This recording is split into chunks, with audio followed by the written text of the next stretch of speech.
Esselamu Aleyküm ve Rahmetullahi ve Berekatuhu. Değerli izleyicilerimiz, deməli Balakən şəhərin en büyük ve en güzel kentlerinin biri olan Qazmada ve Qazmaya məxsus olan, daha doğrusu Cillik kəndində, yani Qazmaya məxsusdur Cillik Allah'a ərazisi. Bakın, magistral yoldan təxmini olarak kardeş, deməli harasa 50 metre, 60 metre mesafede, yani ana yoldan 50-60 metre mesafede qəşəng, böyük ve yeni tikilmiş 60 sot sahası olan evimiz satılır inşallah. Ya da neydi ya? Evi etraflı göstererek. Bismillah.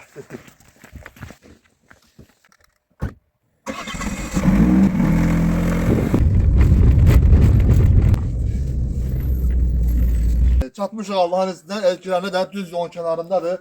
Gel kardeş, tez bazar evden göstereyim inşallah. Bak kardeş.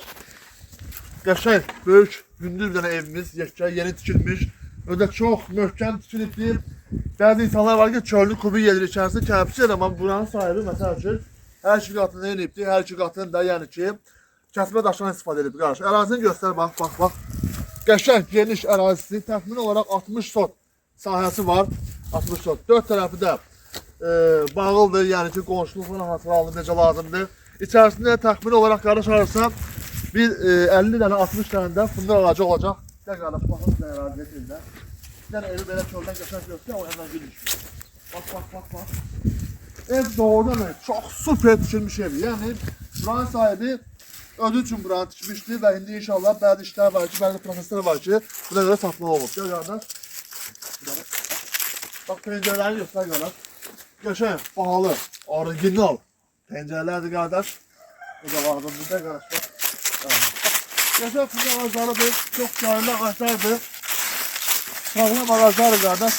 Deməli, o başta bak süpürge ortamı. Süpürge o aşağı onu gösterir bana. Gel bakın. Bak orada kadar. Her tarafı.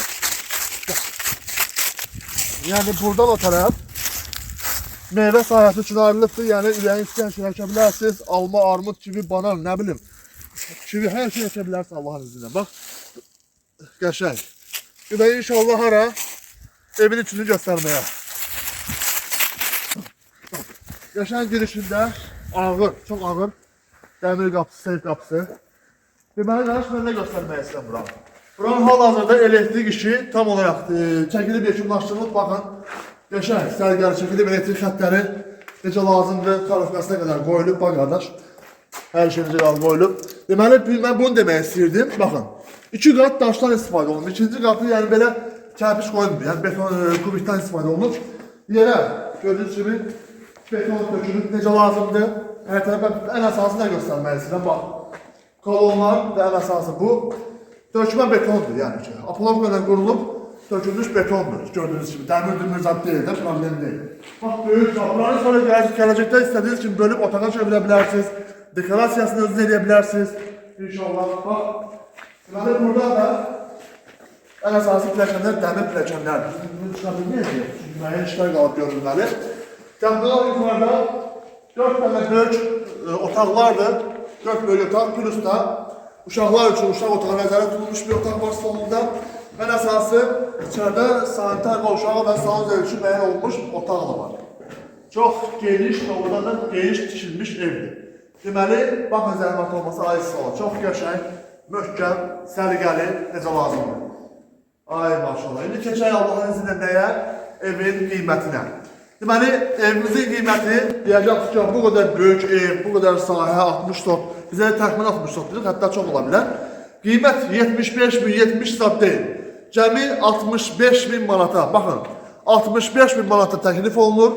Təbii ki, qiymətdə reallıq olsa, inşallah ki, indirim də olacaq, müəyyən qədər indirim də olacaq. Çox adam deyəcək ki, nə bilim, evin içində bu qədər xərc lazım, o lazım, bu lazımdır.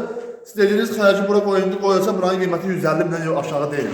Amma bunu nəzərə alsaq ki, tək bura 60 sot torpağın sənin minimum 50 min eləyir, elə deyilmi? Amma sənin elə bil ki, bu ev sənə elə bil ki, pay gəlir, elə bil 10 minə sən ev alırsan, belə deyək, deyəm, bu qədər işlər görülür burada. Yəni, ümumi qiymət 65 minə təklif olunur, reallıq olsa inşallah qiymətdə normalni, babat və şirin endirim olacaq. Allah manzara mülkümüzə bərəkət versin. Esselamu Aleyküm və Rəhmətullahi və Bərəkət.